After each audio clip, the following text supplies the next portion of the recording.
So we are just waiting for the mannequins to be filled up for the correct positioning, get the hat.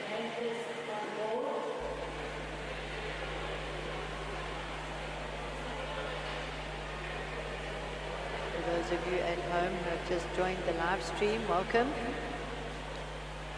We are going to be commencing with event 11, women 30 and over, 100-meter mannequin toe and tube.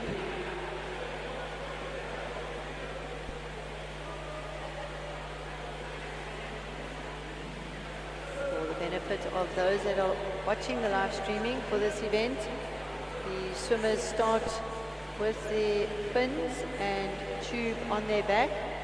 They swim the 50 meters, wrap the tube around the mannequin, and then swim back to finish the 100 meters. The Masters events, you will see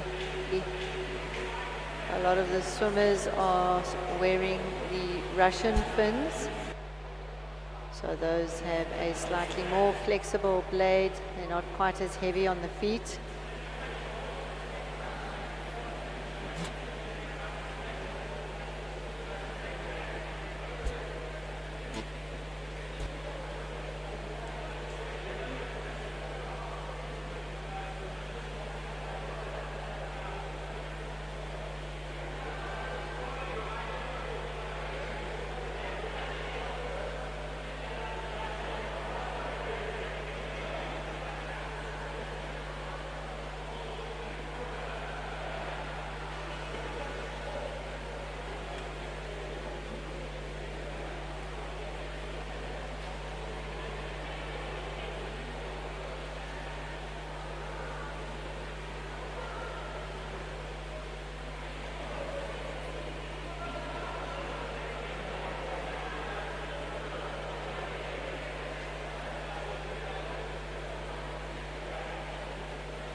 So in this heat, in the first heat, we've got Big Bay and Summer Strand.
This event, the swimmers have a preference in terms of which side of the starting blocks. On the opposite end of the pool, they prefer to have the mannequin placed.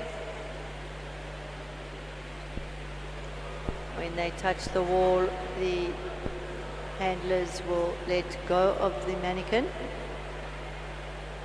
and the swimmer will then place the tube around the arms of the mannequin and swim back. If that mannequin slips out underneath the tube, that would be a disqualification.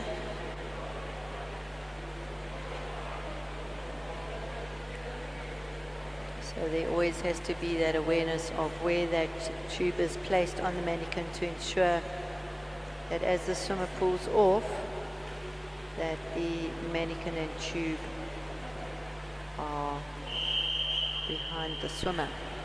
And the starter's orders, heat 1.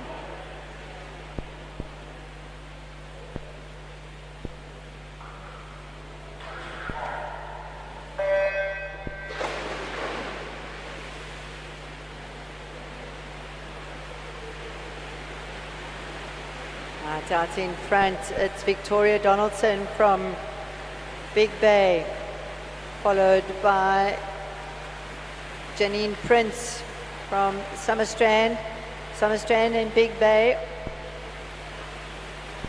think it's going to be Victoria Donaldson who will touch first. We'll just see what her splits are. Touches in a 30.92. Let's have a look and see what her clip is going to be. She gets the clip under the Manny's arms, and that was a really good clip from her. 8.38 seconds.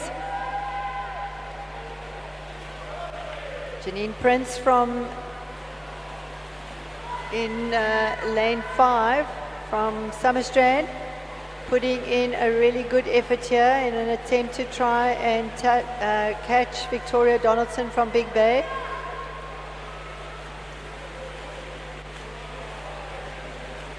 That's lane 5. Janine Prince, she's coming in. I think she's going to get that. Yes, that was a fantastic last 50 meters. Where is her Manikin? Unfortunately, that is going to be a DQ for lane 5. That's Janine Prince. Her Manikin came out of the tube. Looks like she clipped it on the second ring, perhaps. Yeah, on the furthest ring away, so that Manikin just slipped out, unfortunately.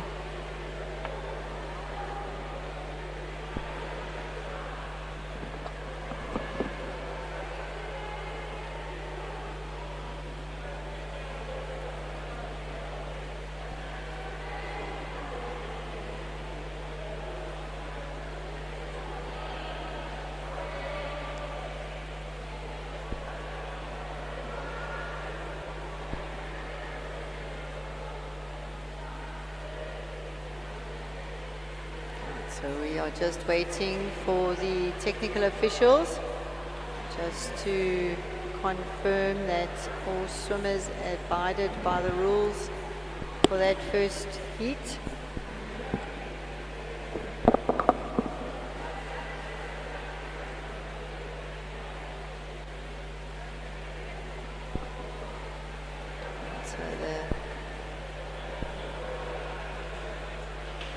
Chief referee Martina van den Boot just having a chat to Janine Prince. It's a swimmer's worst nightmare in this event to have their dummy, the Manikin, come out of the tube. It unfortunately happens.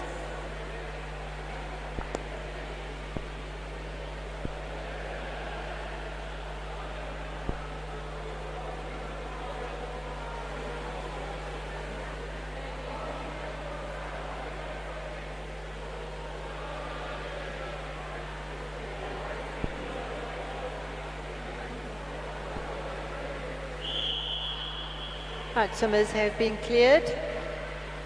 We will now move on to heat 2 of 4 finals of the women 30 and over 100 meter Manikin toe and tube.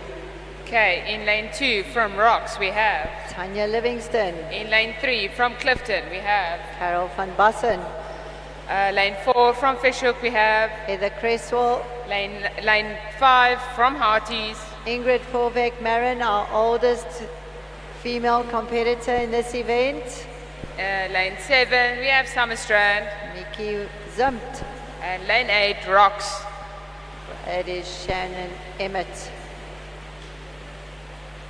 So Rocks, Clifton, Hearties, Fishhook, Milnerton, all contesting heat 2 of the women 30 and over 100 meter Manikin toe and tube.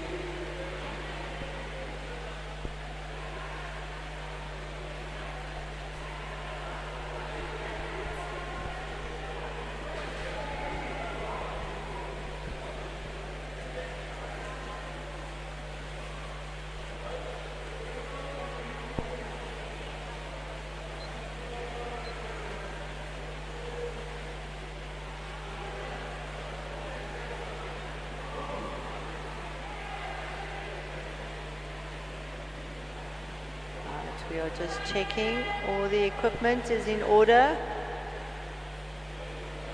before these swimmers are under starters orders.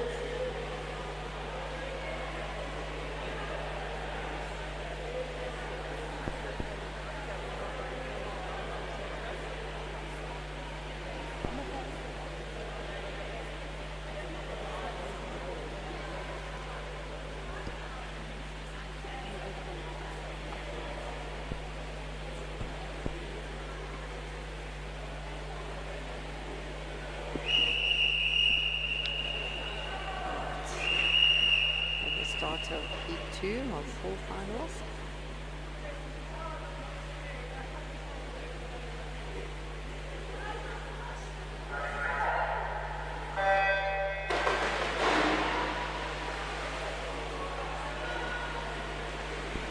Taking it out there is Tanya Livingston from Rocks. She is already a winner in some of the previous events from this morning. Lane 3, we've got Carol van Bussen from Clifton, followed closely by Heather Cresswell, Fishhook. Out in lane 6, we also have Mickey Zumt from Milnerton. So that's lane 2, Tanya Livingston. See what her clip is like. Just battling a little bit there, trying to get that clip sorted. And there she goes. I think there's going to be a problem with Tanya when she pulls. The rope needs to be fully extended, and you can see here she's doing her very best now to get that rope off the Manikin's neck. It's only now that she's got that rope fully extended as she turned into the backstroke. In second place, we've got Carol van Bussen from Clifton.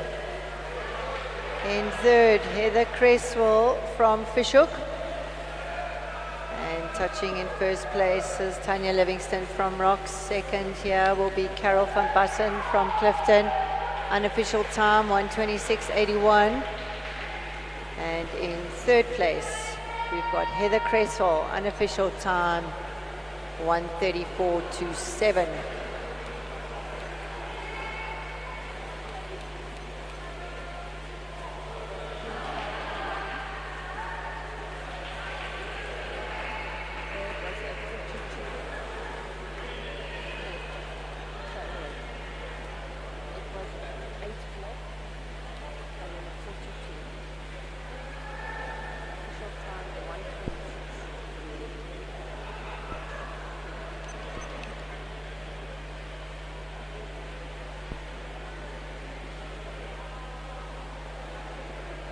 Right, and finishing now in lane 5, our 74-year-old. Let's give her a big cheer. Ingrid Fordback Murren, our oldest female competitor at these championships, the Pool Lifesaving Championships. Well done, Ingrid. 74 years young.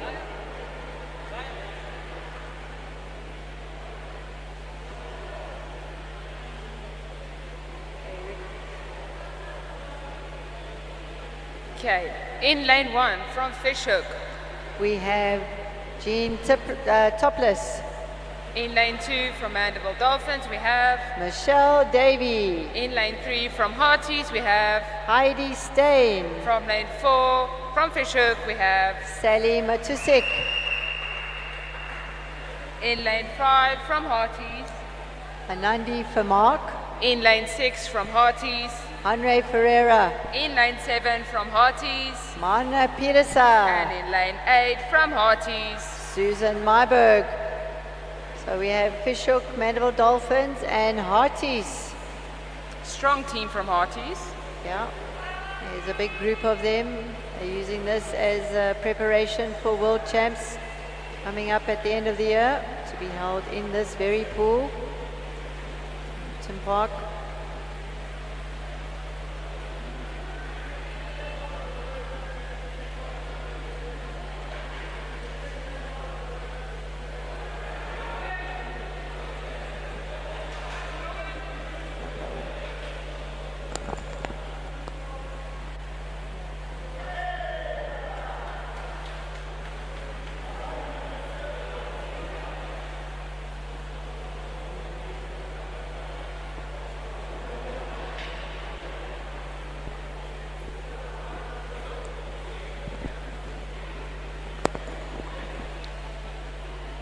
So we on heat 3 of the women 30 and over 100 meter Manikin toe and tube.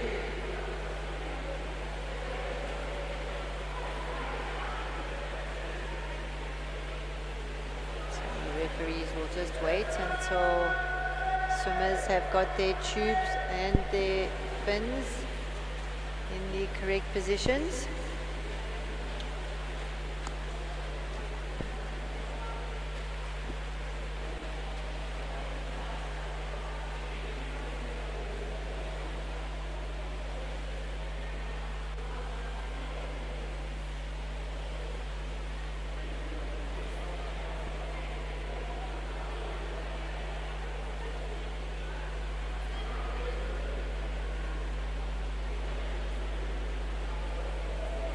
Slight delay as we are waiting for the mannequins on the deep end. Yes, they are now under starters orders.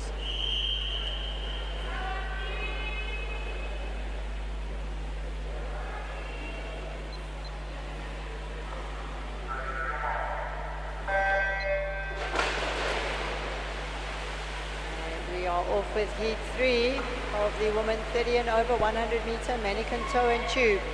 Out in front is Anandi Vermaak from Hearties in lane 5, followed closely by Sally Otusik from Fishhook.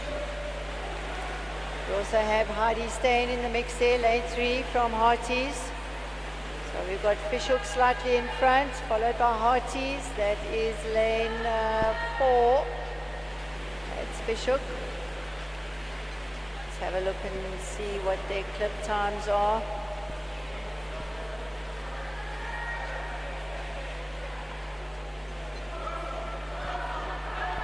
So that is Sally Matusik, had a 9.47 clip. So Tom, maybe you just want to explain the position of the mannequin when they are trying to get that clip done. So the mannequin needs to be secured under both arms, flat on their back. The head must not be dunked, and the mannequin needs to be with straight from passing the 10-meter line.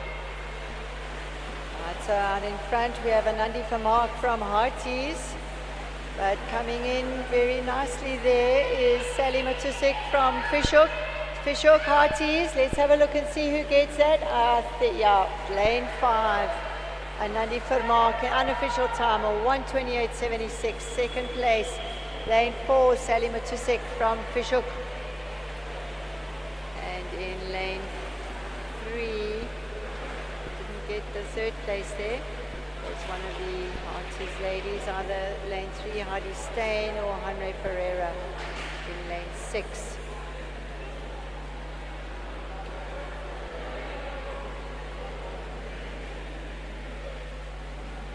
Some great swims there from our master swimmers.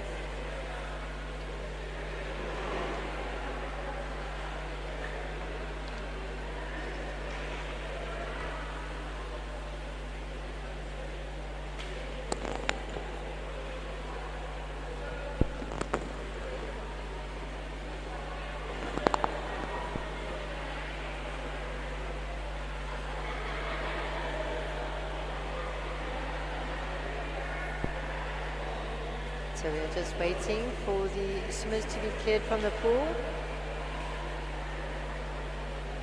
Technical officials just conferring to ensure that there were no disqualifications. And the swimmers will swim their mannequins back to the deep end of the swimming pool in preparation for the fourth and final heat of the women's 30 and over 100 meter Manikin toe and tube. In lane 1, we have Lynette from Rensburg from Hearties. In lane 2, Sam Huck from Fishhook. In lane 3, Eloise Horn from Fishhook. Lane 4, Anke Stoffberg from Hearties. Lane 5, Michelle Moxley Lamfer from Fishhook. Lane 6, Samantha Murray from Hearties. Lane 7, Zanae van Heerden, Hearties.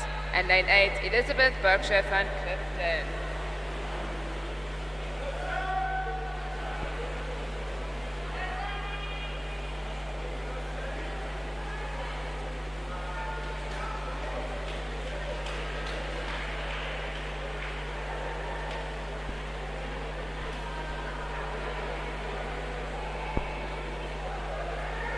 in lane 4, we've got Elka Stopforth, the South African record holder for this event. So all eyes will be on her. Got Coach Lynette van Rensburg there in lane 1.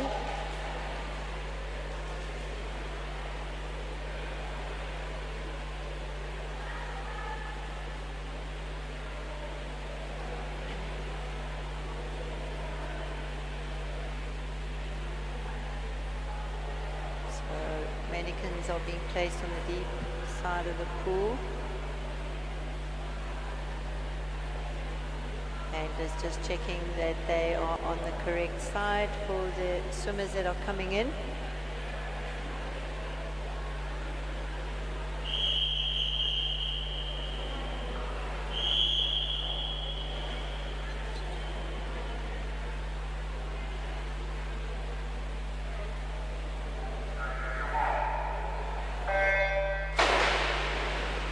Dive in there from Elka Stopforth. She's still under the water. So let's have a look and see where she pops up. She's in between the two Fishhook girls. So Harty's out in front, Fishhook in lanes 3 and 5. Elka out in front at the moment. Let's have a look and see what her split is. Touches in a 27.11, 27.32. Yes, good clip, 5.57. That is an amazing clip from Elka. She now brings those legs in over the last 25. Trying to put in some distance on her is Eloise Horn in lane 3. Eloise with a really fast turnover, really using those legs to try and catch Elka. But it's going to be Elka Stopforth from Harties. Get her time here. An unofficial time of 1:06.57. Second place, lane 3, Eloise Horn. Third place, lane 5, Michelle Moxley Lamprecht.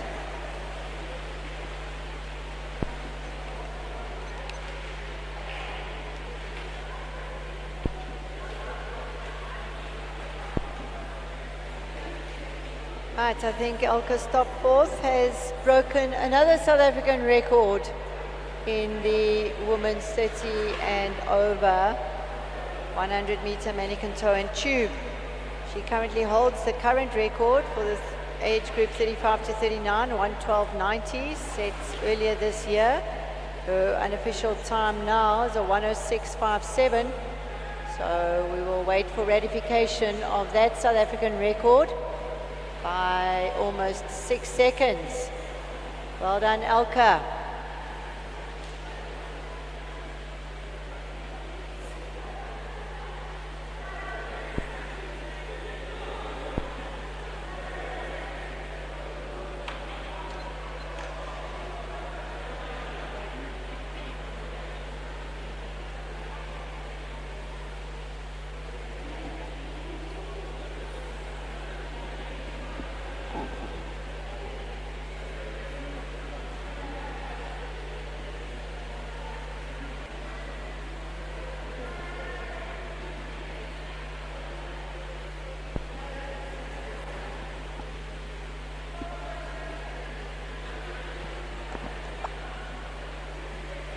We're starting now with the men's 30 and over 100 meter Manikin toe and tube. In heat 1, we'll have lane 1, Ricardo Peach from Harties, lane 2, Alex Newt from Big Bay, lane 3, Etienne van Gent, Kings Beach, lane 4, Frans Visser from Harties, lane 5, Yusuf Ante from Seagulls, lane 6, Ryan Engel from Rocks, and lane 7, Kerwin Clark from Seagulls.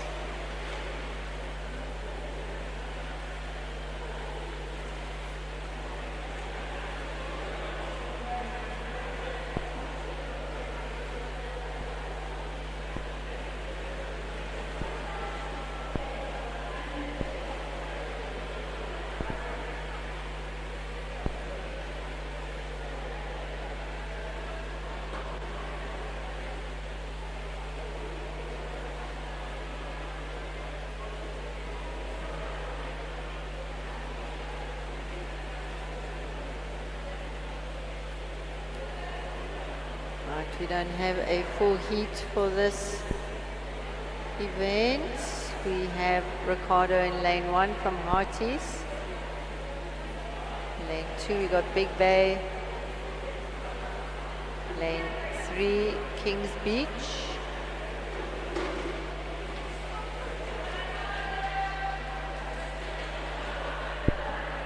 And in lane 6 we've got Rocks. A few withdrawals in this heat.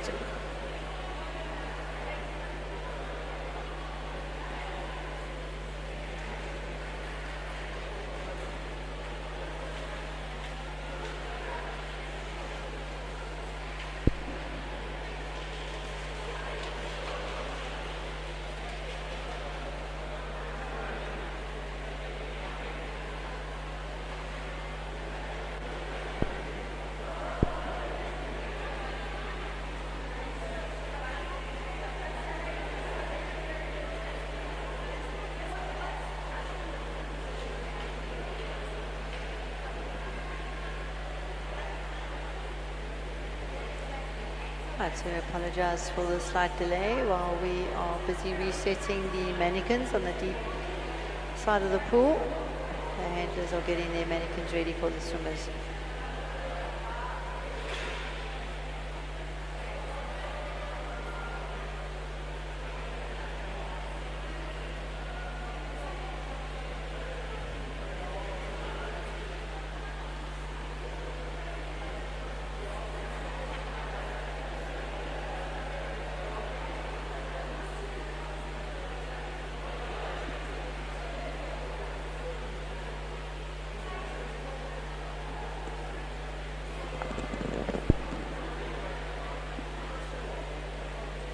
Right, I think we've been given a go-ahead from the equipment officer. We can shortly get this heat underway.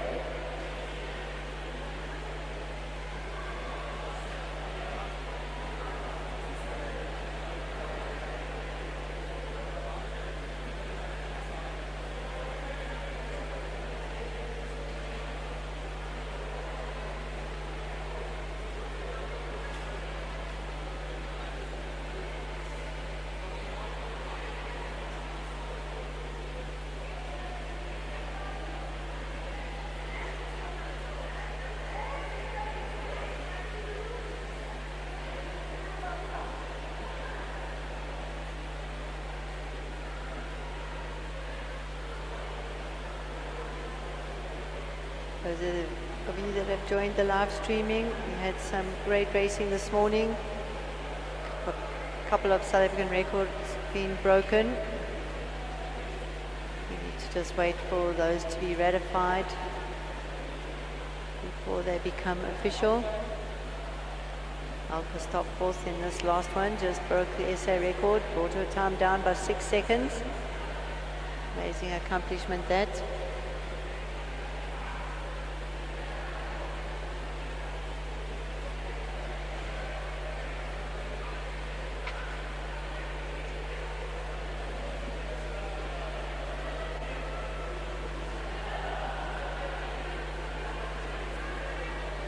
Great things about the Masters competition is a lot of these men and women are either parents, technical officials, are all involved some way or another in the sport, and it's great to see them all still being able to compete.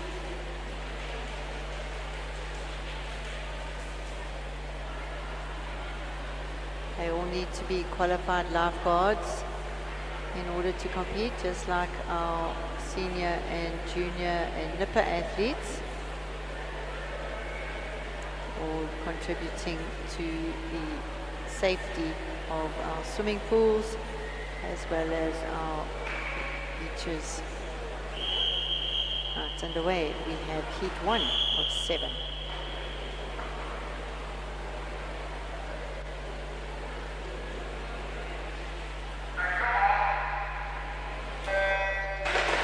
I'm expecting Ricardo Peach to go out really quickly. still underwater. A lot of the swimmers will try and get underwater as far as they possibly can. It's a little bit difficult with that tube that just wants you to pop up, but there goes Ricardo out in front at the moment, followed very closely by lane 2. That's Alex Nush from Big Bay. Have a look and see what Ricardo touches in a 26.74. Let's have a look at his clip of 5.28. There goes Ricardo out in front. He's chasing that record held by Ruan Marais in a 101.72. Alex Nush from Big Bay trying to catch him. Out on the other side from Rocks, we have Ryan Engel. But we are seeing Ricardo Peach, former national athlete, back in the pool. It's fantastic to see. And in an unofficial time, 102.83. In second place, lane 2, Alex Nush from Big Bay. And in lane 6, Ryan Engel from Rocks. Coming in now in lane 3, Alex Nush, from Big Bay, that's Etienne van Gent. Unfortunately, Etienne will get a DQ there. And he's slipping out of the tube.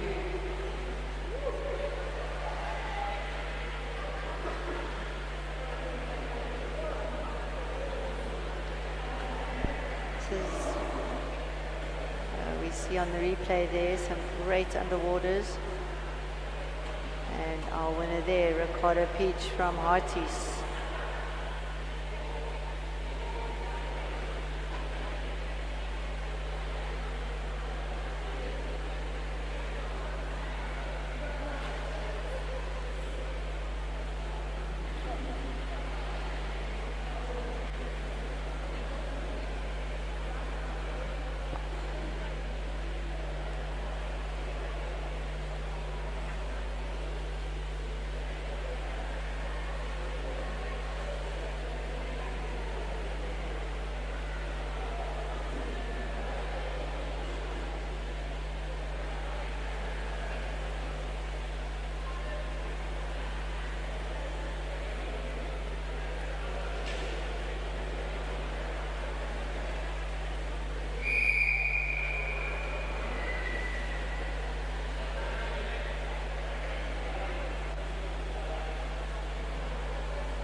It looks like we have got a full heat for heat 2 of 7. Men's 30 and over 100 meter Manikin, toe and tube. In lane 1, we have David Janssen from Big Bay. Lane 2. In lane 2, we have Sego Smith from Seagulls. Lane 3, Garth Dorf from Rocks. Lane 4, Craig Campbell from Hearties. Lane 5, Earl Ingram from Seagulls. Lane 6, Troy Squires from Clifton. Lane 7, Gavin Thorne from Seagulls. And lane 8, Enver Jacobs from Seagulls.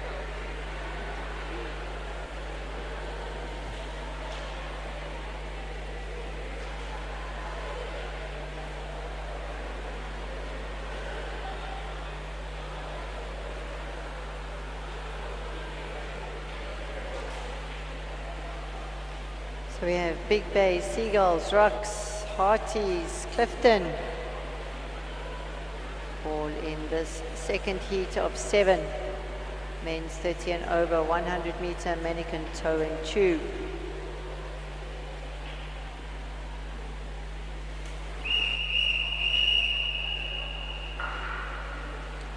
The starters orders.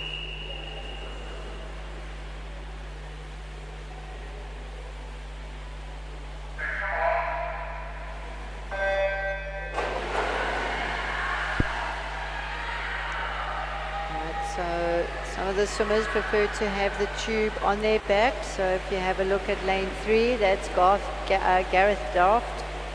Got that tube right high on his back, whereas lane 1, David Janssen, has that tube fully extended. Again, that's just personal preference. But who have we got here? I think it is going to be Gareth Dracht from Rocks. Hasn't touched the wall yet. Okay, and a 32.0 or 31.66. Let's have a look and see what his clip is. Battling a little bit there. 8.19.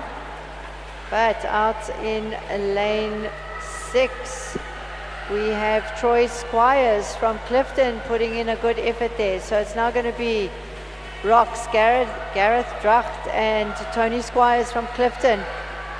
Gareth is in front at the moment, but we have David Janssen from Big Bay. David Janssen putting in a good effort here. And see from our cameras, it is going to be lane 3, Gareth Dracht. Lane 6 from Clifton, and then in lane 1, David Janssen from Big Bay. Unofficial time for Clifton, that was Tony Squires, 1:15.25. Apologies, that was Gareth Dracht from Rocks.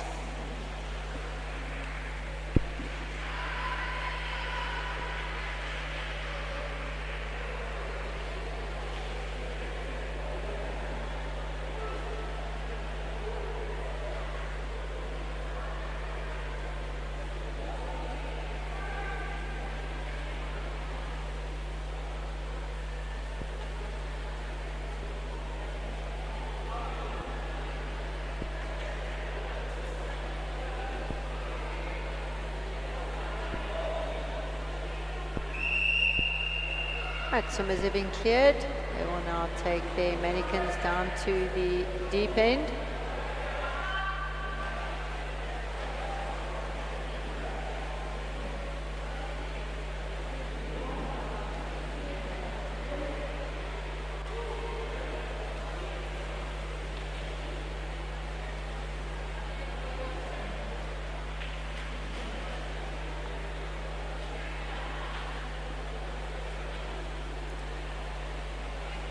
The 100 Manikin tone tube is possibly one of the most technical events for the Masters. There's a lot that can go wrong here. If you don't clip that Manikin straight, or that tube moves slightly to either side of that Manikin, or you haven't chosen the correct ring in which to clip, that Manikin can very easily slip out under the tube, which results in a disqualification. The rope also needs to be fully extended. So once the swimmers touch after that first 50, there's a lot of thinking that needs to take place to ensure that the mannequin is positioned correctly, that the tube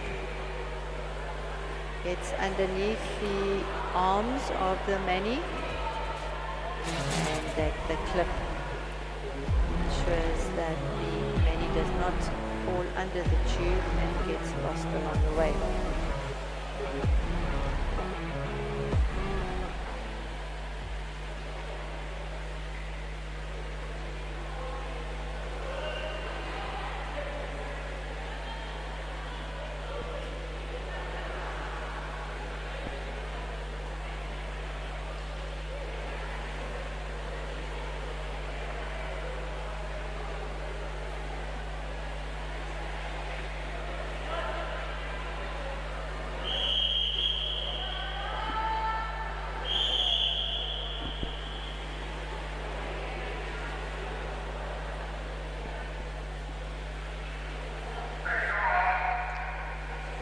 Out in the water now, heat 3 of 7, lane 1, Fazlun Bonas from Seagulls.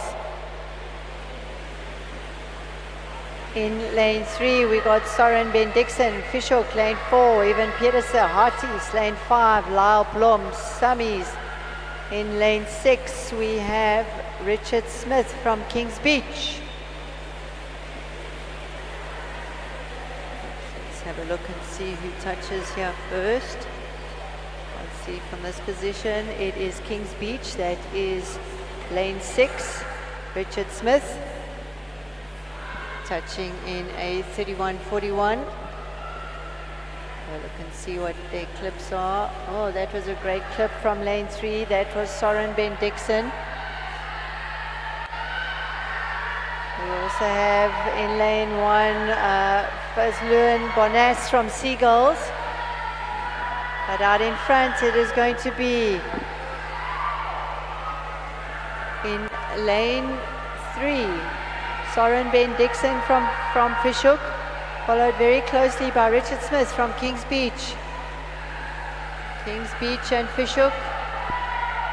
It's going to be quite close here, but I think it's going to be, yes, whoa. That was lane 6, Kings Beach. Richard Smith sneaking in there ahead of lane 3, Soren Ben Dixon from Fishhook. Third place, it was lane 1, that's Fazluan Bonas from Seagulls. Seagulls doing really nicely in this heat.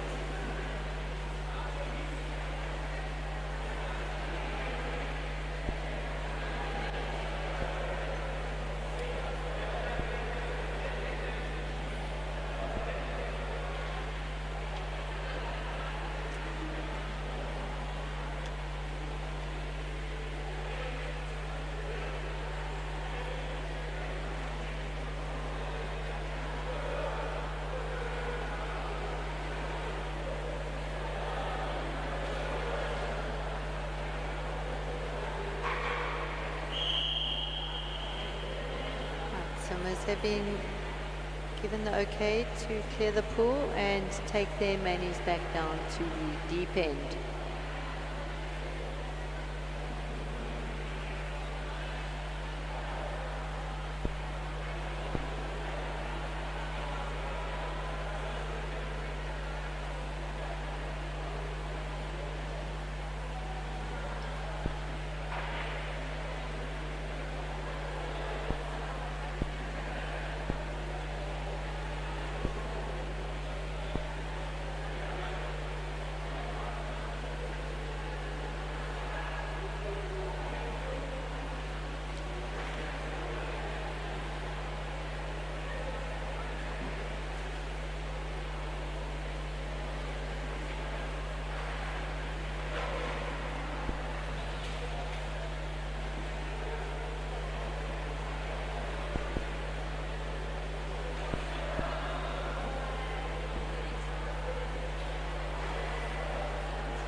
Right, we are moving on to heat 4 of 7 of the men's 30 and over 100 meter Manikin toe and tube. In lane 1 we have Paul Herbert from Rocks. Lane 2 Gordon Potgieter, Seagulls. In lane 4 Nick Horn from Rocks. Nick, our convener of national selectors. Great to see him in the pool. He had a good day on the beach yesterday. Well done, Nick. In lane 5, Paul Bergset from Rocks. Lane 6, Marco Zumpt, hoping that he got the record earlier in the 50 Manikin. That was a result that needed to be ratified. He's from Milnerton.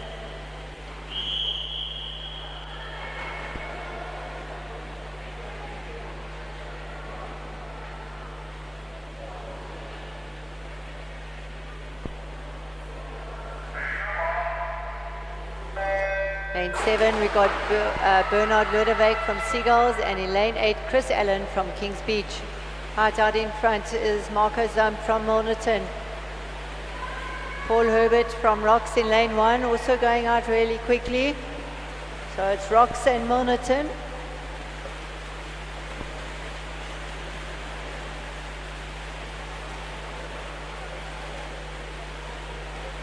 Right, lane 6. Out in a 28.89, that is Marco Zumpt from Milnerton. Let's have a look and see what his clip is going to be. Oh, that dummy That Manikin. Okay, he's just double checking. Yes, it seems to be fine. Out in a 12.27 clip. He won't be happy with that. Lane 1 is Paul Herbert from Rocks. Out in front, really strong swimming is Marco Zumt from Milnerton. Lane 6. Lane 1, Paul Herbert from Rocks. Also really doing not well. And then we've also got our Nick Horn. Lane 5. Unofficial time 1:12.97 for Marco Zumt. Second place, lane 1, Paul Herbert from Rocks. Unofficial time of 1:19. And then we have Nick Horn in third place, 1:32.91.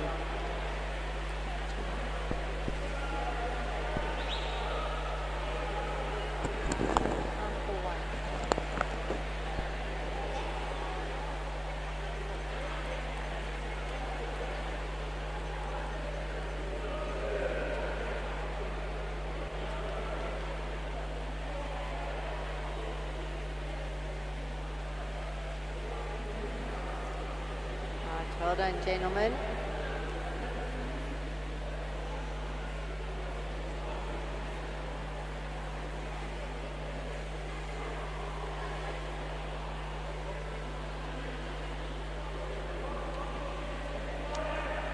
Concludes heat 4 of 7. Men 30 and over, 100 meter Manikin, toe and tube.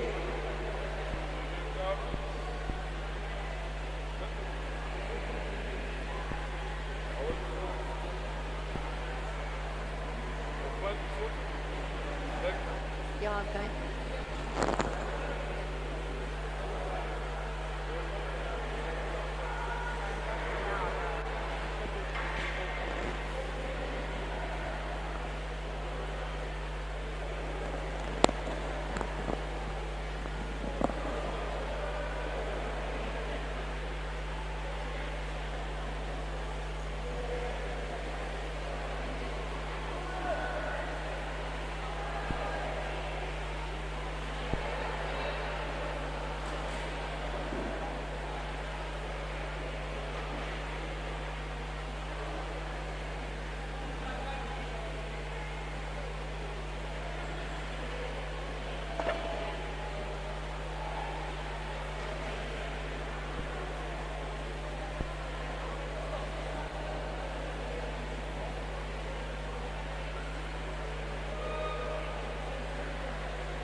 Right, we are ready for heat 5 of 7. Men's 30 and over, 100 meter Manikin, toe and tube.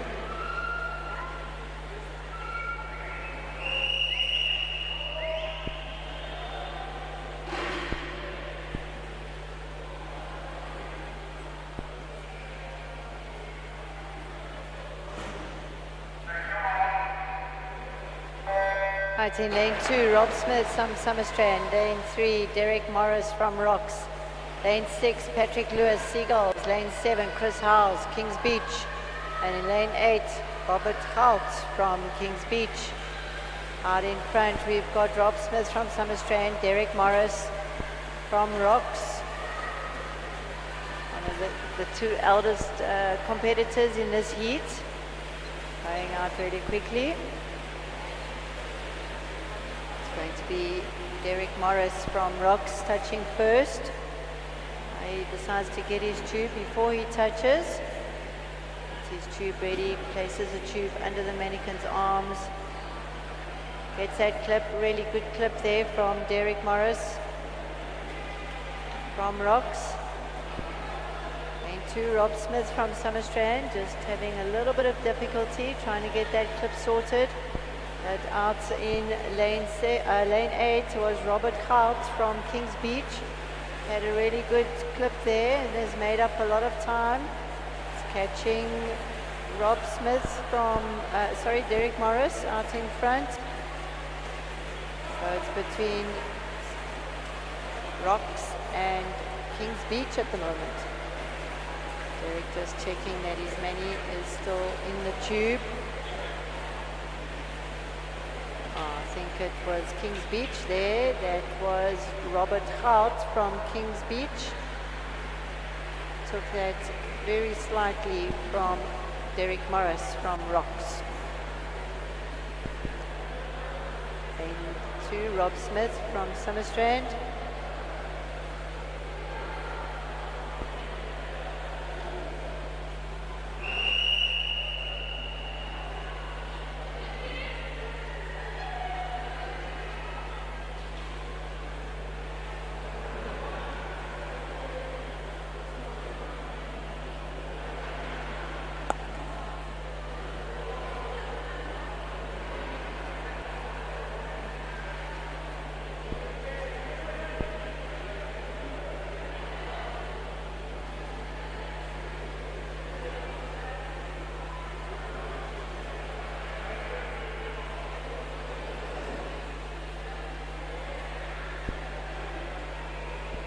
We are moving on to the penultimate heat of the men 30 and over, 100 meter Manikin toe and tube. In lane 1 we have Mark Wiley from Fishhook. Lane 2, Lohan Otto from Hearties. In lane 3, Jean-Pierre Duplessis, Hearties. Lane 4, Mark Pincente from Clifton. Lane 5, Brian Allett, Clifton. Lane 6, Doug Herbert from Mandela Dolphins. Lane 7, Rian van der Merwe, Hearties. And in lane 8, Andre van Rooyen from Kings Beach. Hope to have a full heat here of the men.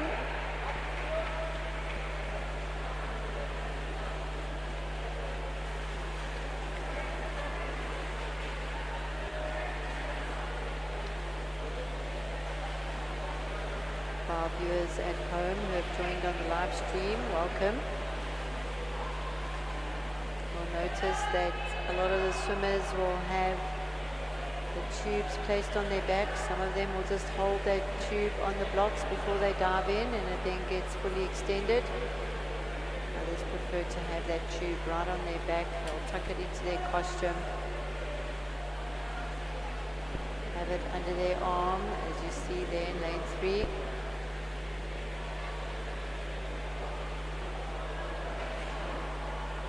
Lots of different techniques, all based on personal preference for how the tube is placed for the swimmer when they dive in.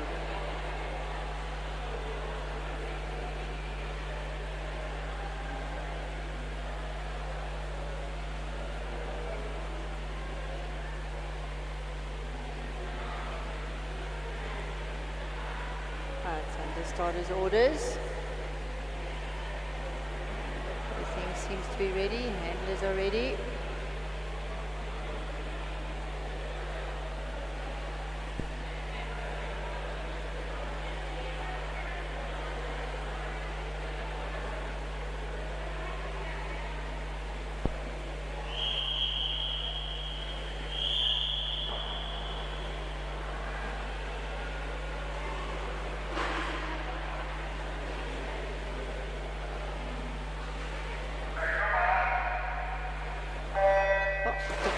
Somebody nearly forgot their goggles. before they went onto the block. I think that was lane 5, Brian Allett. Right, so out in front at the moment we have Clifton. Brian Allett and Mark Vincente. Lane 4, Mark Vincente.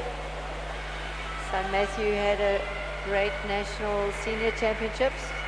Mark out in a 29.94. Let's have a look and see what his clip time is. Just battling a little bit. 11.28. And in the meantime, right next to him was Jean-Pierre Duplessis in lane 3 from Harties.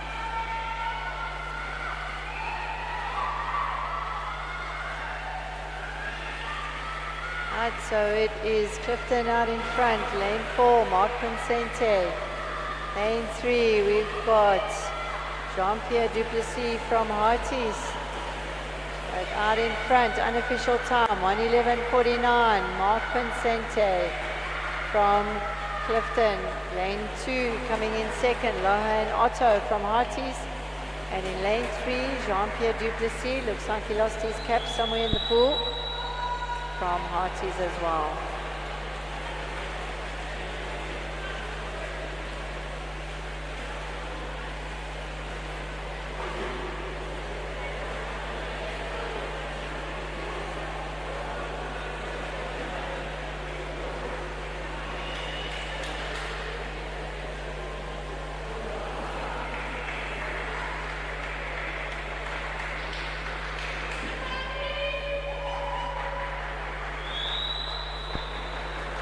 Coming in lane 1, our 71-year-old from Fishhook. What a great swim from Mark Wiley, 71 years young.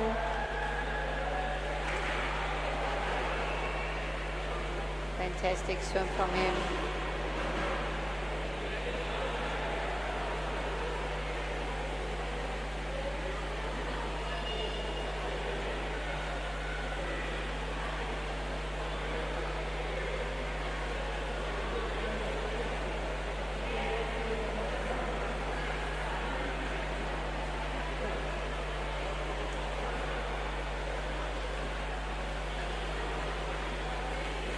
At the final heat of the men, 30 and over, 100-meter Manikin toe and tube. In lane 1, we've got Tate Scordis from Fishhook. Lane 2, Matthew Goodall, Clifton.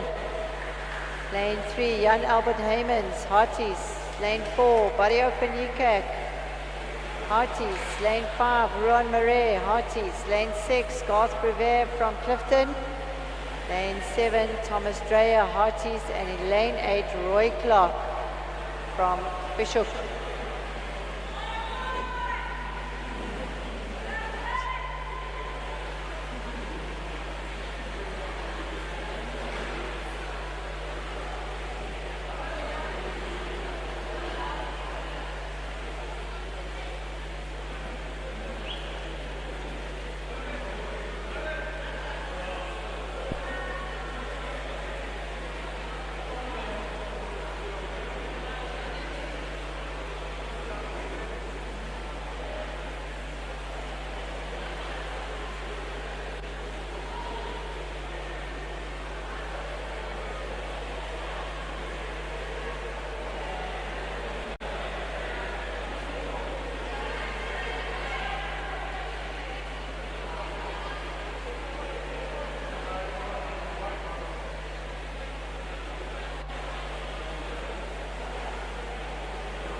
We should see some cross times here. We've got Barrio, Ruan, and Albert Heymans, all from Harties. See if they can get any South African records. Barrio Panikuk is hunting down his own record of 57.08.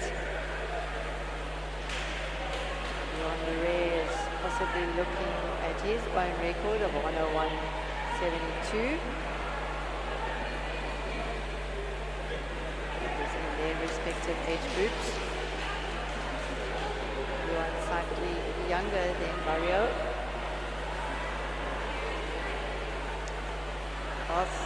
Bouvet also in there, for current South African record holder. Let's see what he can do.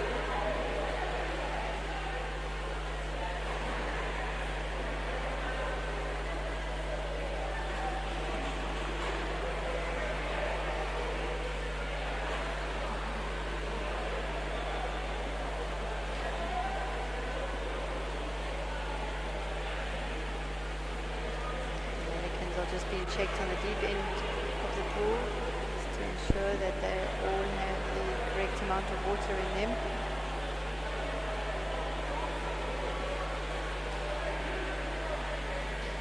A little bit of a hold up before we start with the final heat of event 14, the men 30 and over 100 meter Manikin toe and tube.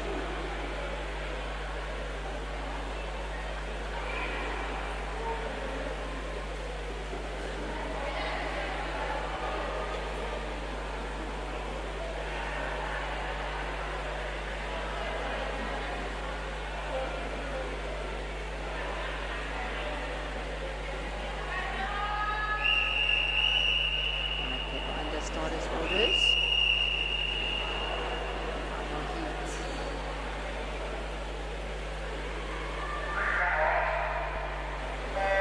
And they are off. I'm expecting Barrio to spend quite a lot of time on the water, so does Ruan. Got all three hearties. That was Jan Alberts, just popped up now. Lane 5, that's Ruan Marais. Now comes Barrio out in a 22.36. Let's have a look and see what his split is. 5.21 clip. Really good clip there. You can see that nice loping stroke of Barrio's, trying to maximize as much power as he possibly can from his arms. Got a really good kick there. Coming in next to him in lane 3 is Jan Albert Heymans as well, having an excellent swim. There's Jan Albert Heymans, also from Hearties, but it's going to be Barrio van Niekerk from Hearties. Just have a look and see what his final time is going to be. Unofficial time. Looks like it was 59.06.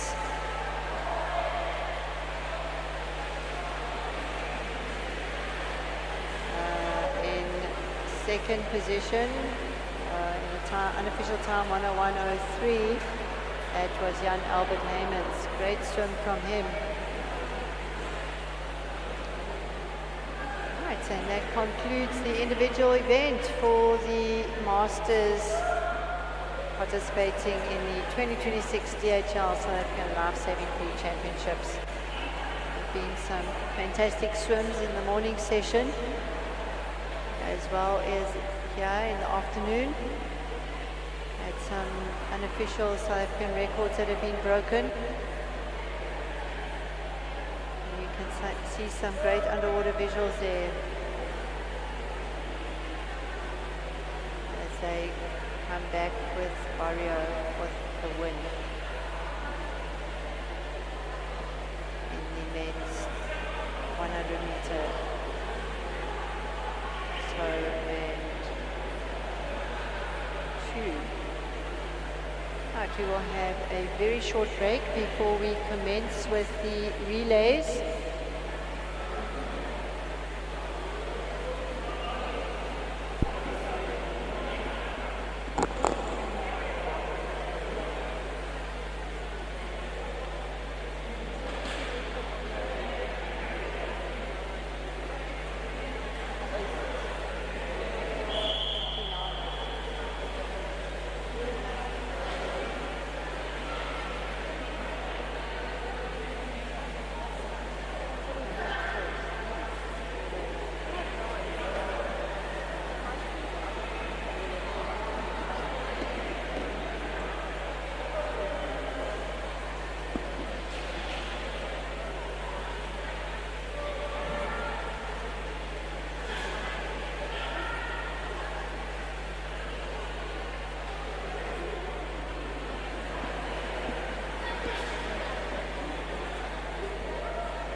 Right,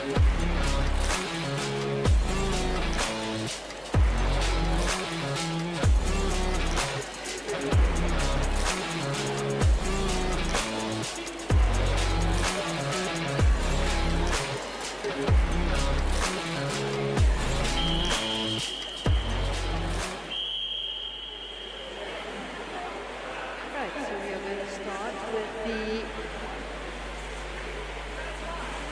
first heat of the women's 30 and over 4x25 Manikin relay. In lane 2 we have Hearties, in lane 3 Rocks, lane 4 Hearties, lane 5 Fishhook, lane 6 Summerstrand, lane 7 Summerstrand.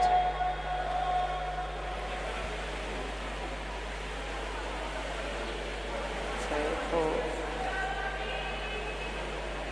our live streaming viewers, starters in the water. So they'll start in the water, they then will pass the Manikin to the middle, so they'll swim 25 meters with the Manikin and over in the middle, out to the wall and then back. Right, so out in front we've got lane 4, that's Hearties. We've got in that team Samantha Marez, Annie van Heerden, Elke Stopforth and Anandi Vermaak. Coming up on lane 2, we've got the B team from Hearties, Mana Petersen, Lynette van Rensburg, Heidi Stein and Andre Ferreira. So two Hearties teams out in front, but Fishhook making some ground there. Fishhook, Eloise Horn, Sam Ruck, Michelle Moxie Lamprecht and Sally Matusing. Yes, and it is going to be lane 5, Fishhook making up some great distance there against the Hearties. Hearties now coming in. Hearties and Fishhook. Hearties in lane 2, that is the B team. Nothing separating Hearties and Fishhook in this 4x25 relay. There goes the changeover. Right, so still battling it out is Hearties and Fishhook. Fishhook in the blue cap, Hearties in the rainbow colored cap, Hearties in lane 4. Let's see who's going to take that. There's nothing separating Fishhook. Fishhook and Hearties. Fishhook kind of making a little bit of distance there. Looks like it's going to be Fishhook. Just see those last 2 or 3 meters. Fishhook taking that relay, followed by Hearties in lane 4. Let's have a look and see who's going to come in third. It looks like it's going to be the team in lane 2, also from Hearties, but putting in a good performance there. Lane 3, Rocks. Yes, and it is going to be third place, Rocks in lane 3. So that was event 11, the women's 120 to 230 age group. Again, for those of you on the live stream wondering how these relays are put together, they are banded in age groups and the ages of each relay team member are added up, and they need to be within that certain band. So this first heat, age band was 120 to 230. And our winners there were the team from Fishhook, Eloise Horn, Sam Huck, Michelle Moxie Lamprecht and Sally Matusing. Eloise Horn, also one of our former national athletes. Again, great to see some of our athletes coming back and keeping fit within our sport.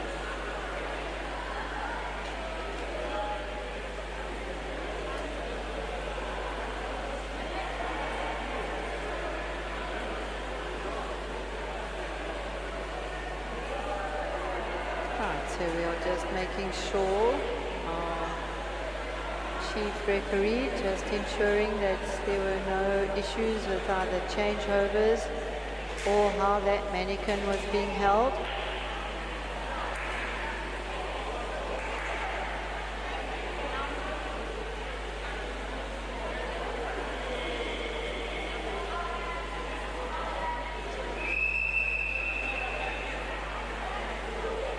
everything cleared. And moving on to event 12, the men 30 and over, 4x25, Manikin relay.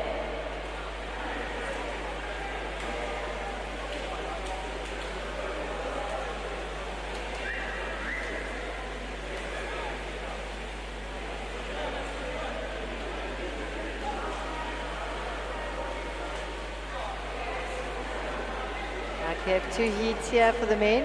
In heat 1, lane 2, Seagulls, Gordon Potgieter, Redwan Rajal, Sergio Smith and Gavin Thorne. Lane 3, Seagulls, Earl Ingram, Roland Jerling, Enver Jacobs and Patrick Lewis. In lane 4, apologies, Hearties, Evan Pieterse, Justin Langley, Bogdan Ikonescu and Rion Panameva. Lane 5, we have Summerstrand, Andre Kruger, Stanford Slabbert, Artron Corbo and Adrian Wenzel. And in lane 6, Hearties, Dan Albert Hemmans, Ricardo Peach, Ron Murray and Franz Visser. Our relay that Hearties have put in for this relay.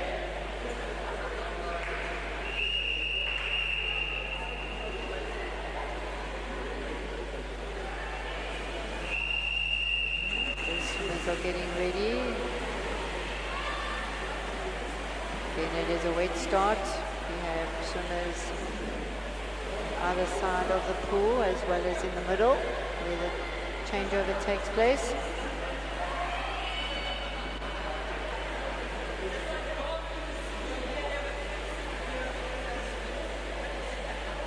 So 2 Seagulls, 3 Seagulls, 4 Hearties, 5 Summerstrand, 6 Hearties. Looks like. Right, so we don't have 4 and 5. So Seagulls in 2, Seagulls in 3, and Hearties in 6.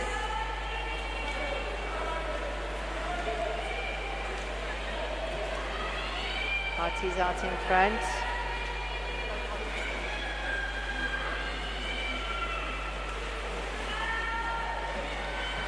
Awesome changeover.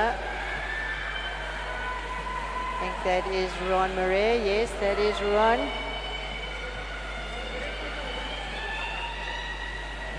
And one of the national athletes. Right. See what their changeover is like on the wall. And they flip the dummy around. Person coming in is able to push that mannequin to assist the third swimmer to get along for the next 25. Right, they are now going to hand over to Ricardo Peach. Ricardo goes under the water, gets a good big shove from the third swimmer. And Ricardo Peach out in front for Hearties. Right, we have the teams from Seagulls in 2 and 3 making their way now. Just have a look and see. Ah, it's an unofficial time, 1:33.53.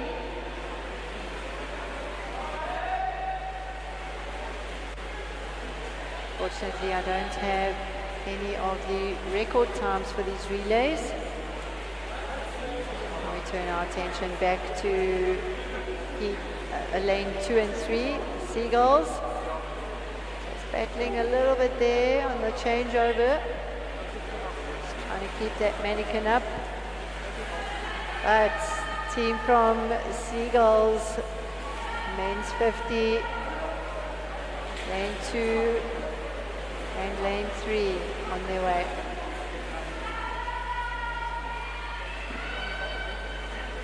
Some great swimming there in the relay teams. So lane 3, that's Earl Ingram, Roland Jerling, Enver Jacobs and Patrick Lewis from Seagulls.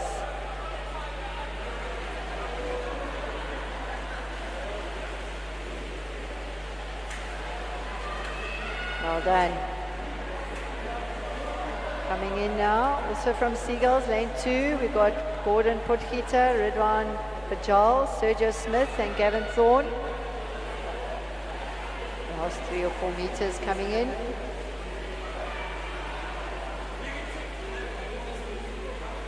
Yes, well done.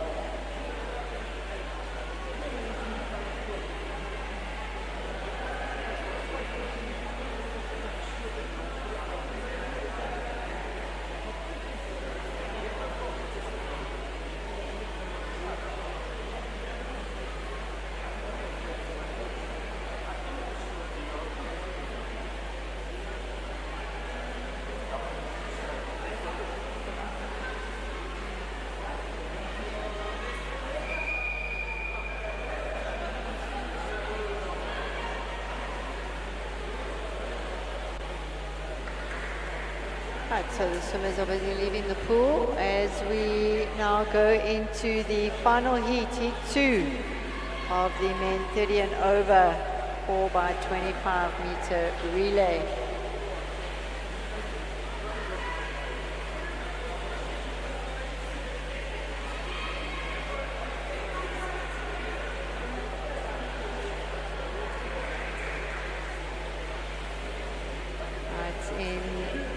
Lane 3, we've got Fishhook, 4 Rocks.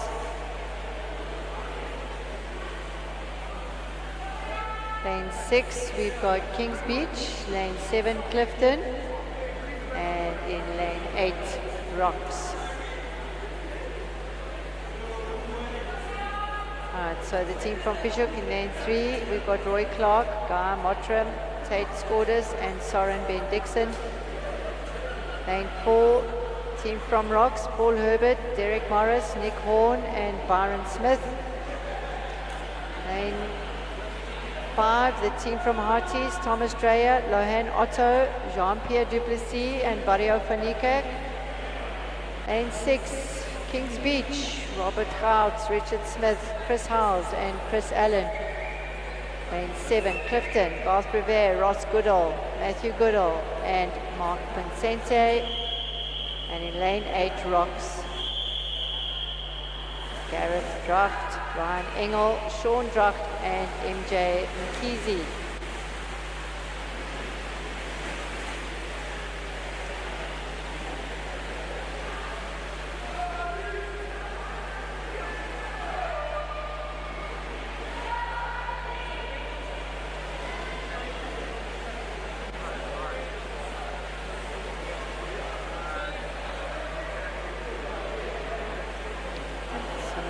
Starters orders.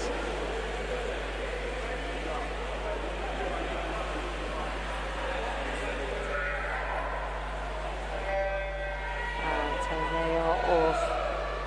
Lane 4, team from Rocks had a really good start, but out in lane 7 we've got Clifton as well as 8 Rocks. So the 2 Rocks teams, Clifton there in the yellow cap. See how they manage in their changeovers. So Clifton out reaching their changeover zone first. In that changeover, Clifton looks like that went to one of the Goodalls.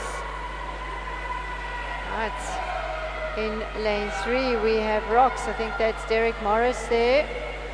But out in front is lane 5, Hearties. Have a look at what their changeovers are. Yes, they flipped that Manikin around. That was Barrio Fanikirk taking that second link there. So out in front we've got Hearties, followed by Clifton. Lane 4 we've got Rocks. Lane 8 we've also got Rocks. So the 2 Rocks teams battling it out, but Hearties out in front, really good changeover, 3rd to 4th. Here comes Clifton. Smooth changeover there from Clifton. Out in lane 8 we've got Rocks. Lane 3, also got Fishhook now, just doing that last changeover. Kings Beach, lane 6, also second last changeover. It's unofficial time of a 1:35.12 from Hearties. In second place there was lane 7, from Clifton. Third place, lane 8, that's Rocks. Right, so we have Rocks coming in now in lane 4. Smooth transition from Fishhook. In lane 3, Kings Beach still coming in.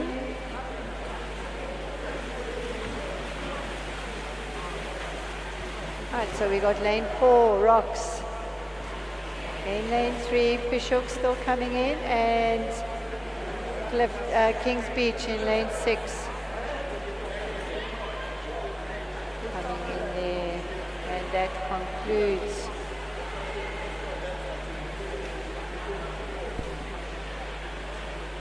our men's 4x25 Manikin relay.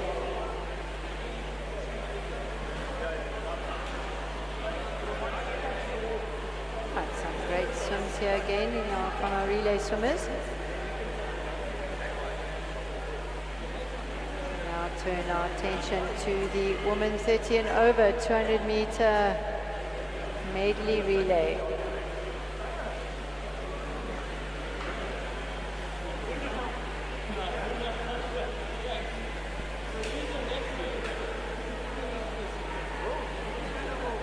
South Africa hosting the World Lifesaving Championships at the end of the year. Here in Koberga, swimming will be here at the Newton Park swimming pool. Of course, everyone's getting really excited about that event.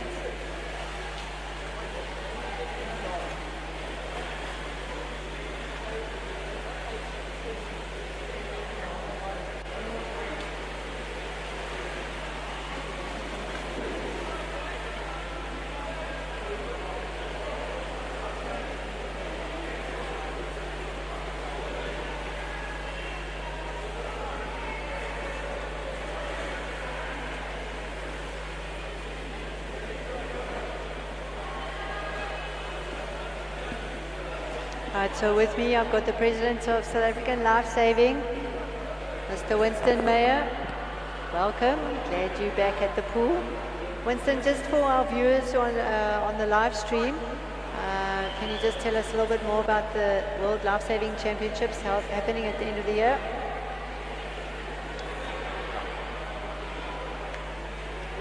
Can you just tell us a little bit more about the Lifesaving World Championships that are happening at the end of the year here in Koberga? Heather, thanks for the opportunity. Lifesaving South Africa is full force, busy behind the scenes to ensure the success of 2026 Lifesaving World Championships. The time frame that were given to us was extremely short. Other countries normally have about 4 to 5 years to prepare. We ourselves only got 18 months.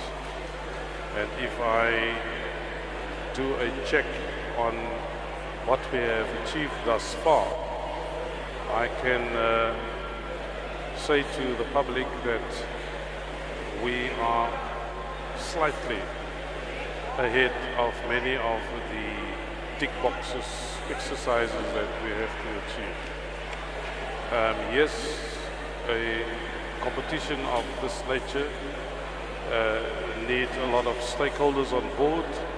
We are lucky that we have signed off with the government. The Minister of Sport has signed off. Local government is on board, local government of Nelson Mandela Bay. And for the next 6 months, it will be a matter of sharpening all the loose ends. Certainly, we still have loose ends. We will be stupid enough if we do not acknowledge that.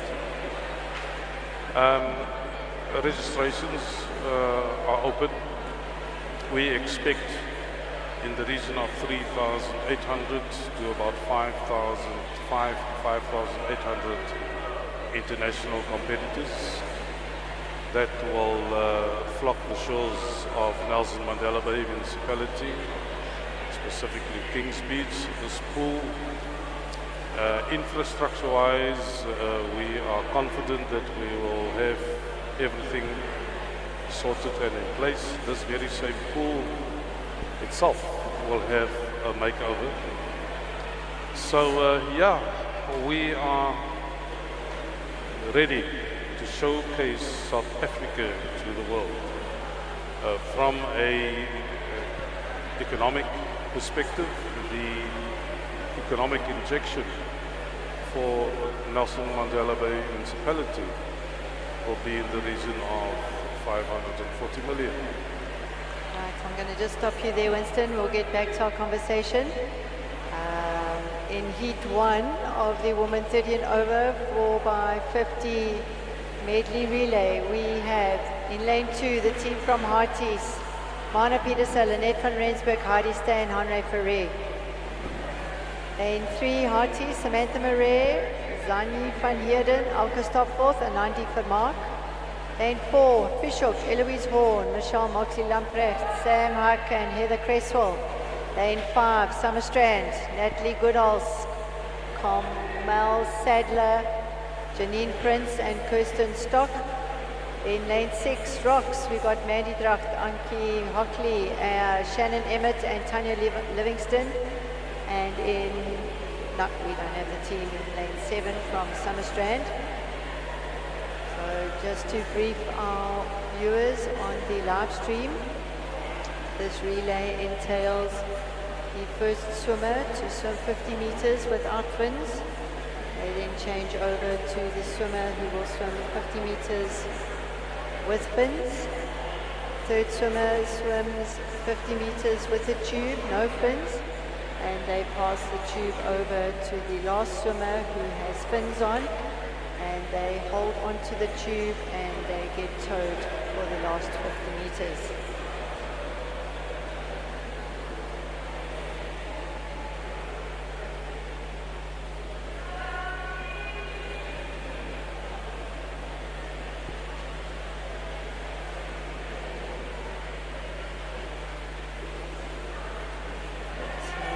Waiting for the starters orders. Equipment has been checked. Everything's ready. We'll start this event shortly. We only have one heat in this.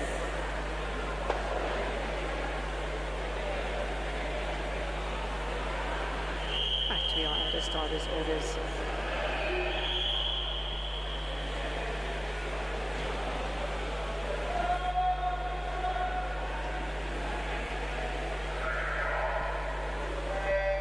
Lane 2 Harties, 3 Harties, 4 Fishhook, 5 Summerstrand, 6 Rocks. Out in front at the moment is lane 3, team from Harties. Followed by 4 Fishhook, 5 Summies. Rocks is out there. We've also got the team from Harties in lane 2, the slightly older age group. But out in front, the youngsters from Harties in lane 3. Right. First split 32.84. See how far they are able to go under the water with fins. And a lot of the ladies have already come up.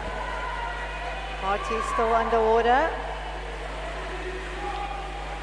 Oh, she just pops up. That is probably around about 30 to 40 meter, yeah.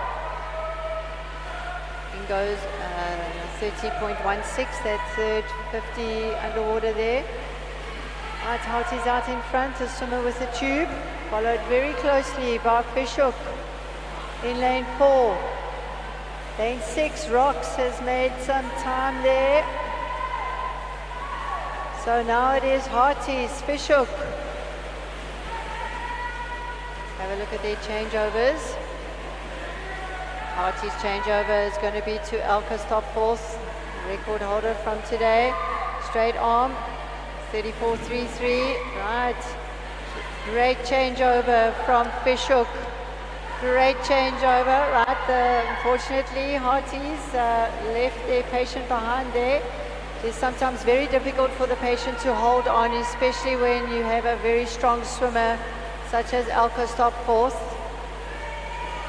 Once she gets going with those fins, got to be hanging on for dear life.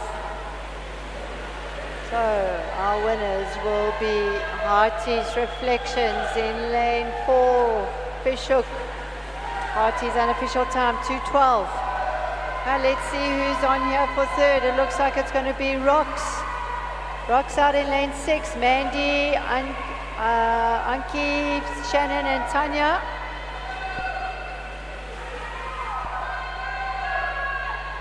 The team from Umhlanga Rocks Lifesaving Club, followed by Summerstrand and Harties. Well done, ladies. Well, to come back to the Lifesaving World Championships in 2026, as I have indicated, the projected economic injection that event will bring to Nelson Mandela Bay is in the region of 540 million. Now, the moment you look at that magnitude and what it means for not just this region, but for South Africa as a whole, teams coming in will obviously want to explore the country. We have, through our partner responsible for flights and bookings and everything, which is Turner's, ensured that people coming in from abroad, that they have a nodal point where they can make their bookings to Turner's. If you look at the city itself, Nelson Mandela Bay, I think pretty much will take over the whole city from a perspective for accommodation. And I think these championships have been a great practice run for what we can expect for Worlds. Certainly, I would have loved to see more participation from a South African perspective. What we are glad about is that we have Japanese contention, we have German contention. That in itself, especially if you look at sessions 1, 2, 3, 4, 5, 6 that has passed, especially also on the beach front. I just came from there a couple of, I think, an hour or two ago. The competition from the international perspective are going to be fierce.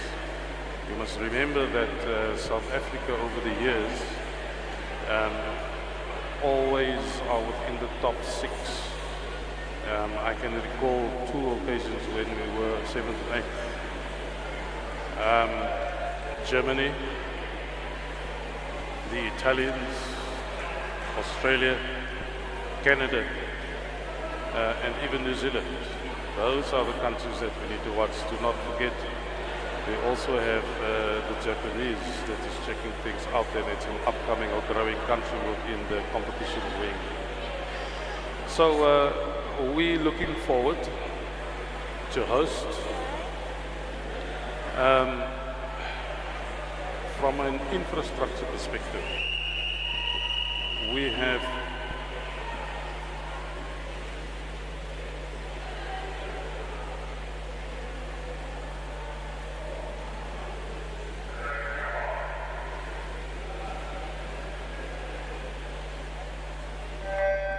Right, in the water at the moment we have heat 1 of 2 finals. In lane 2 we've got the team from Harties, Jean-Pierre Duplessis, Ricardo Peach, Ron Marais and Frans Visser. Lane 3, Rocks, Gareth Dracht, Ryan Engel, Sean Dracht and Simon Vickers. And in lane 6 we have the team from Seagulls, Kerwin Clark, Fazlun Bonas, Shannon Kane and Yusuf Ardensa. No, apologies, that was the team from lane 6. Lane 5 is Seagulls. Got Vernon Lodewijk, Enver Jacobs, Roland Gerling and Earl Ingram. Right, so underwater at the moment. Here we go, the team from Harties. That underwater was a 19.61. I think that was Jean-Pierre Duplessis who did that. That's a really good time. Right, we have Ron Marais and Ricardo Peach doing the changeover for Harties in lane 2. Out in front, followed very closely by Rocks. Let's see what this changeover, nice and slick. Here we go, holding onto that tube. That tube dipping a little bit. That's going to create a little bit of drag there for Ricardo. Whoa. Ricardo's really got those legs. Patient who is holding on has to ensure that that tube is in the optimal position so it doesn't create additional drag for the tower. Right, let's just have a look and see what their time was, a 1:51. It's a decent time for this relay. It's a pity I don't have any of the SA records. Really good relay swimming for that team from Harties. Second place in lane 3 will be the team from Rocks. And coming through now, the team from Summerstrand. The team from Seagulls.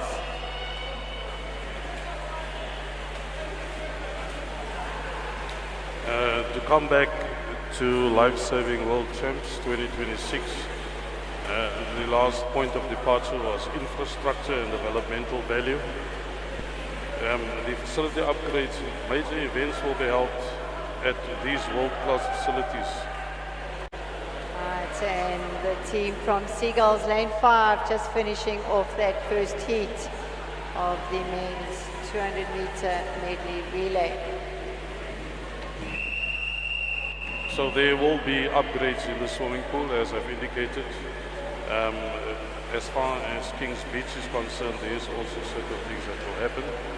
I think that the organizing committee, they are really in charge of ensuring that everything goes smooth, and we have all the confidence in them that they will deliver a world-class event for us. From a skills development perspective, the championships will leave a legacy through volunteer programs and skills development initiatives that is specifically supported by the local convention bureau. If we look at the social and community value that this championships bring to South Africa, remember it's the first time in 30 years that we will host. We don't know in future will we get it again, therefore we need to go all out to ensure the success. So if you look at drowning prevention awareness, the event serves a deeper mission to combat South Africa's drowning crisis, where over 1,800 to 2,500 deaths by drowning is reported on an annual basis. If you just look at the reported figures between 2018 and 2023, it was more than 7,000. So it aims to promote life-saving as a critical life skill and build community resilience. From a youth inspiration perspective, hosting the world's best athletes at home on home soil is intended to spark public interest and inspire a new generation of South African lifesavers. We need the sport to grow in South Africa as well as the service to grow.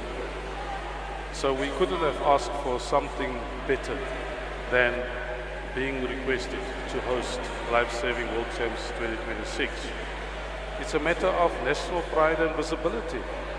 The event is a global vote of confidence, obviously, in South Africa's capability to host the international standard sporting event, as well as showcasing the country's culture and hospitality to over 70 participating nations we hold beach.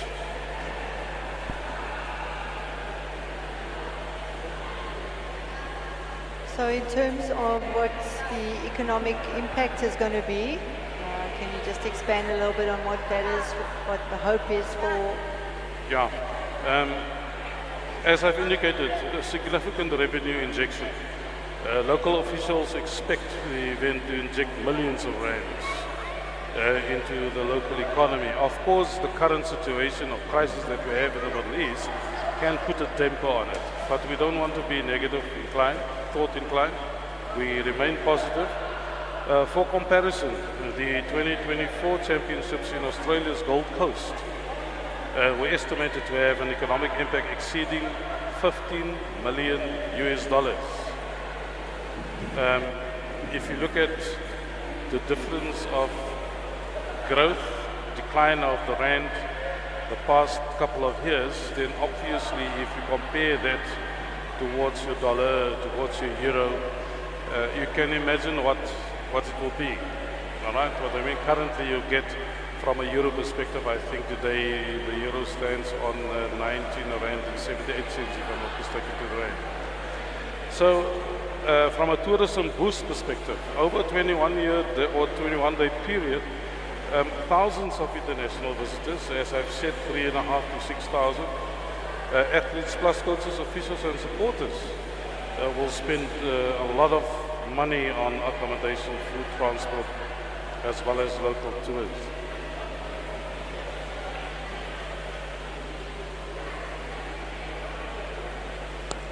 Right, the delay that we are currently having at the moment is we have one of our athletes who is currently being tested for drugs with the anti-doping officials.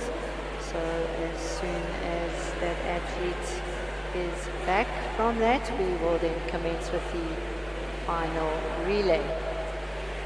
So unfortunately, we do just need to wait and ensure that that athlete comes back from the drug testing. So to go on business opportunities, the event is expected to benefit a wide range of local stakeholders, obviously, from guest houses, car hire services to informal traders as well as small businesses. So you can see that it is really one of the biggest that comes to the shores of South Africa if you compare it incoming competitors. If you compare the numbers, then it's one of the biggest events that you can showcase. So I'm really looking forward to it. It's a massive opportunity for everyone. Are there any concessions that are going to be made for our local athletes so that we can boost participation from, especially at our inter-clubs? Are there any concessions that are going to be made, either financial or, just being able for them through entry fees, accommodation, anything like that is on the cards?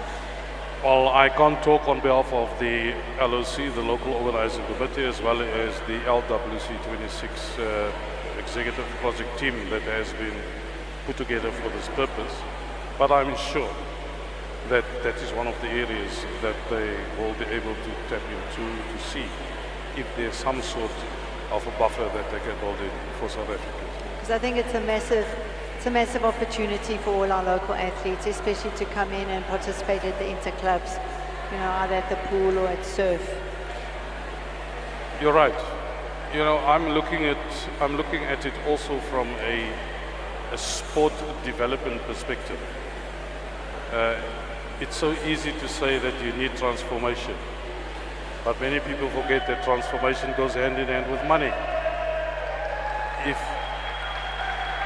It looks like Barrio has now finished doing his thing with the anti-doping officers.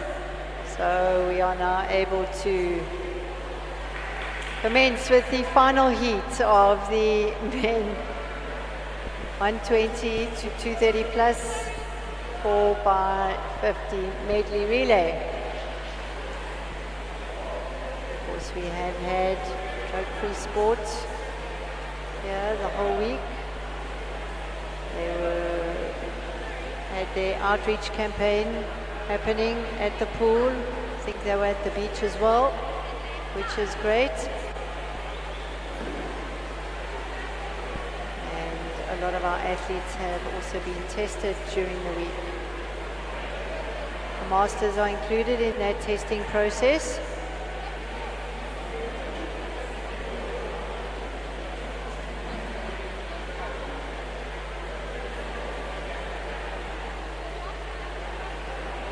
Right, so in lane 1, we got the team from Fishhook.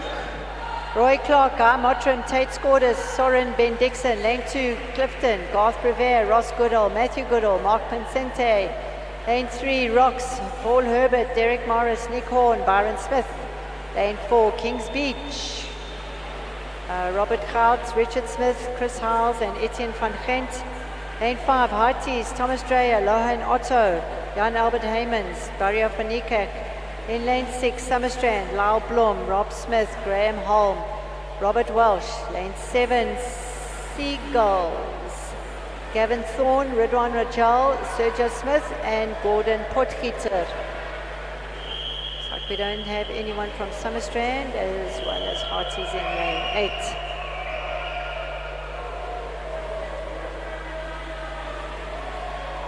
The swimmers will be asked to step down. There's a problem on the shallow end. It seems like everyone is ready.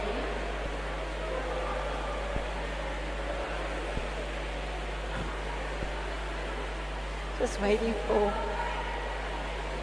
the second swimmers to put their fins on.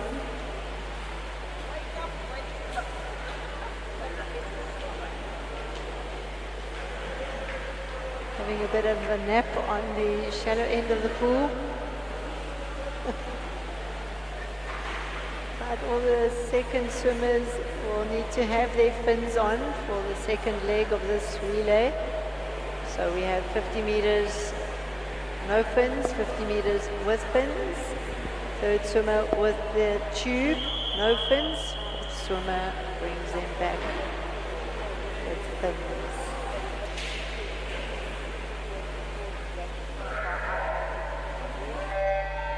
Right, so we got Fishhook, lane 1, 2, we've got Clifton, 3, Rocks, 4, Kings Beach, 5, Harties, and in lane 7 we've got Seagulls. Out in front is the Kings Beach team.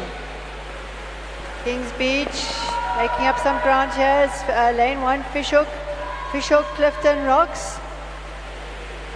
But it is going to be lane 4, Kings Beach and Fishhook. Kings Beach, Fishhook. Out in a 29.93. Still under the water with their fins. The only one that's up is Rocks in lane 3. Up has popped Clifton.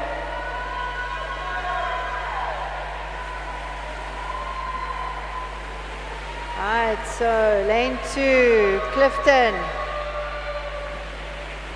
Lane 4, Kings Beach. Lane 3, Rocks. Lane 1, Fishhook. Then we have Barrio van Niekerk van Harties. He's making up some massive ground here. Barrio van Niekerk catching Clifton.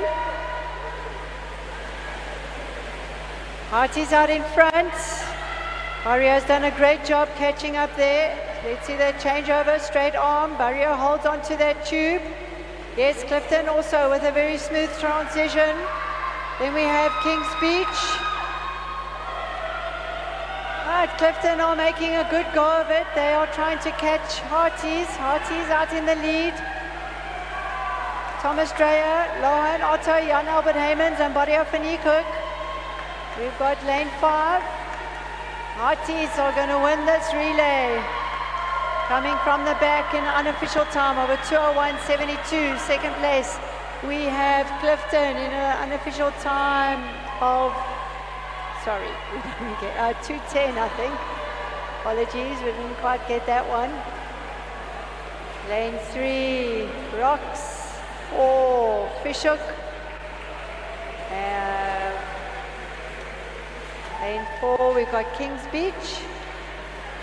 And unfortunately, in lane 7, that is the team from Seagulls. They lost their patience. As I was explaining a little bit earlier, it's really important that the patient holds on as tight as possible to avoid not being left behind. So unfortunately, that'll be a DQ for lane 7.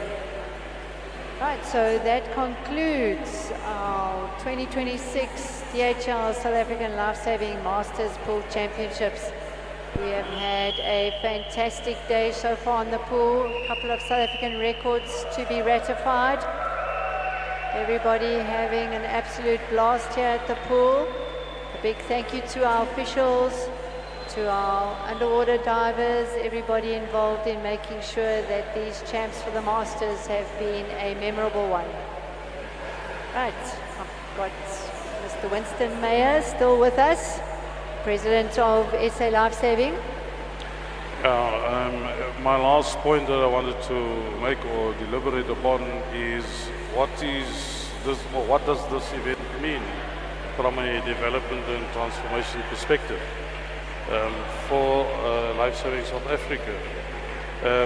For LSA to host this event, the World Championships is a watershed moment aimed at transforming lifesaving from a niche competitive activity into a foundational national sport as well. And this is the big apple for us, a life-saving skill or a life skill. The event is strategically designed to develop the sport in the following ways. If you look from a massive membership growth perspective, it will close the global gap. LSA aims to use the global spotlight to bridge the gap between South Africa's 8,400 members currently, it's a little bit less than that, and world leaders like Australia, which boasts over 326,000 members. Where do we get in that range? Then also youth inspiration. By showcasing the world's best athletes on home soil, Lifesaving South Africa intends to inspire a new generation of lifesavers and make the sport a standard part of every child's development. Then from a strategic sport with a purpose perspective, let's look at drowning prevention first. Lifesaving South Africa is leveraging the event to lobby for increased lifeguard services and water safety education. And the Pinnacle event serves as a platform to promote the idea that lifesaving is more than a sport. In fact, it is an essential life skill. Then also from a community resilience perspective, the championships are used to build stronger communities by promoting the value of community service through competitive sport. Now, and I think you touched on something really pertinent there in terms of growth and development. Our next events are going to be all of our nippers who are on the beach earlier and are now coming to their pool events. And to be able to have those growth of those little ones coming through, eventually moving into the junior and senior system, we can try and keep our big base of nippers moving through. I think that's going to be a fantastic opportunity for them as well. Certainly, the bedrock of the future growth of this organization is the nipper movement. Yeah. Coupled with the nipper movement development is water smart. So that is the two main focus areas for me as leader of the organization, to see that at least over the next 3 years, we put the emphasis where it's really needed. Now, if you look at the growth of the nippers, existence of the nippers, the next question then that comes to mind is the elevating technical and competitive standards of the sport that need to be grown, especially if you start as a nipper. And people forget there's a number of things that have an impact here. World-class infrastructure. South Africa, unfortunately, from a development perspective, is in a state where we cannot say that we can bring the sport to the masses of South Africa. If you look currently at our local schools, if you look at government schools, the infrastructure of government schools, it's really, as far as I'm concerned, and I say this with a lot of of compassion and you know, one don't want to eagerly state to the world that our schools do not have sufficient infrastructure, but let's face it, we don't have sufficient infrastructure. Government schools do not have swimming pools. So there's a new shift and a new focus that needs to take place where we need to reel in our private schools in South Africa to ensure that we further develop and grow the sport. Right, thank you, Winston. I think I need to just cut you short there. Thanks for your insights. It's always a pleasure to have you on the mic here with me. We are now going to take a short break as we prepare everything for the 2026 DHL Masters Pool Lifesaving Championships medal ceremony. We will then start with our nipper competition. We have got 2 relays that will happen this afternoon. So until then, we will take a short break. And again, just thank the viewers at home for live streaming with us and enjoying our fantastic coverage.